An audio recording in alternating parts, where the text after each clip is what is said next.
Good morning, everybody, and welcome back to another installment of Mr. Eric Reads right here on Facebook, Instagram, or YouTube, whichever your viewing pleasure. Thank you for joining me. Today, we've got a book that Mrs. Eric Reads went and found at one of our local libraries, which if you don't already have a library card, what are you doing? Go get one. Doesn't cost anything. Go get one. That way you can read every day. And this book is actually about 2020.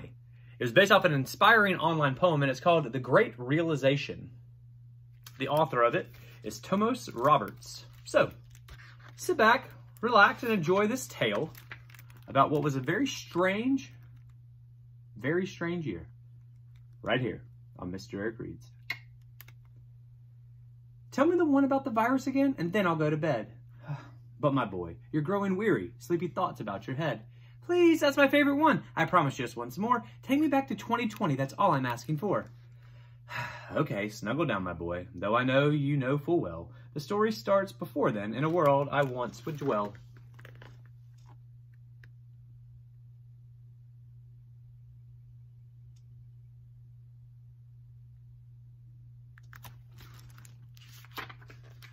It was a world of waste and wonder, of poverty and plenty, back before we understood why hindsight's 2020.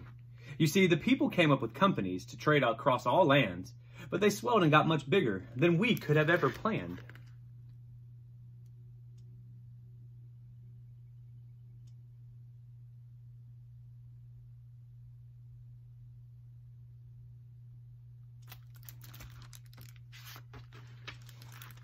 We'd always had our wants, but now it got so quick, you could have anything you've dreamed of in a day with just a click.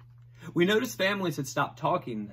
That's not to say they never spoke, but the meaning must have melted and the work-life balance broke.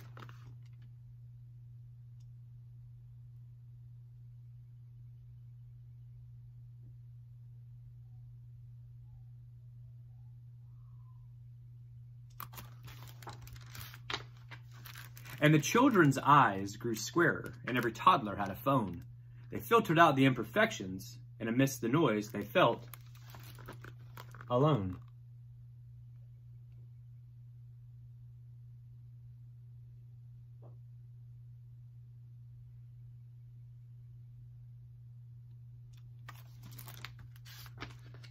Every day the skies grew thicker till you couldn't see the stars. So we flew in planes to find them, while down below we filled our cars. We'd drive around all day in circles, we'd forgotten how to run. We swapped the grass for tarmac, shrunk the parks till there were none.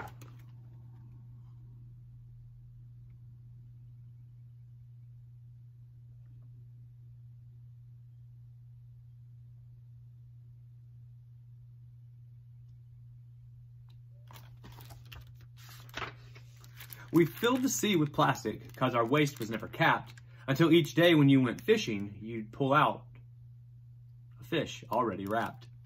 And while we drank and smoked and gambled, our leaders taught us why it's best to not upset the lobbies, more convenient just to die.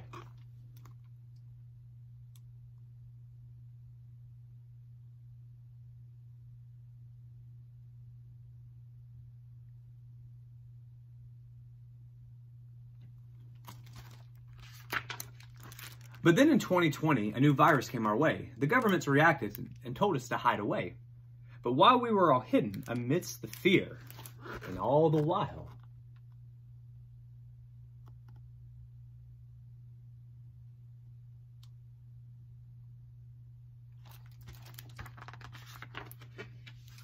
we dusted off our instincts, and we remembered how to smile.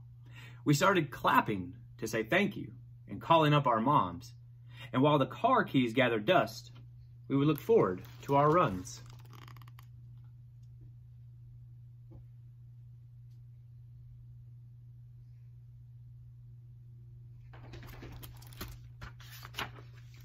And with the skies less full of voyagers, the earth began to breathe, and the beaches bore new wildlife that scuttled off into the seas.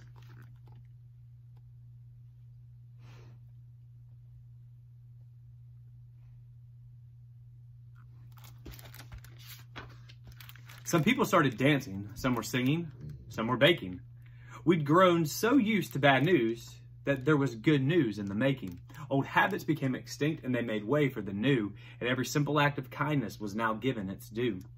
So when we found the cure and we were allowed to go outside,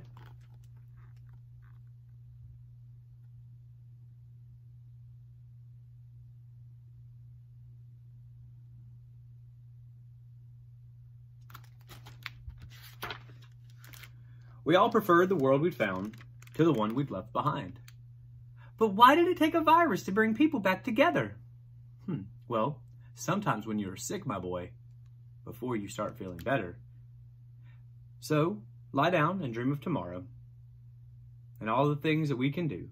For who knows, if you dream hard enough, some of them may come true.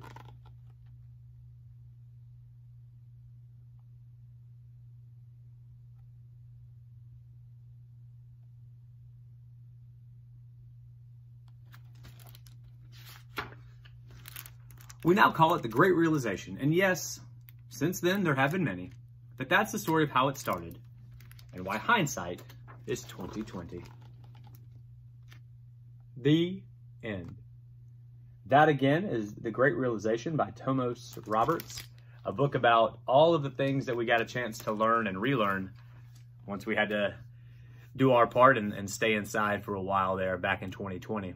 And hopefully we're on the upswing, but we don't forget how important it is to just be kind to one another and to read books and to go on runs and to spend time with our family.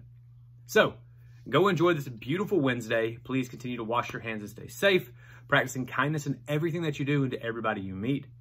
And just like I always say, read every day. It's a very important skill. Until tomorrow, Mr. Eric, signing off.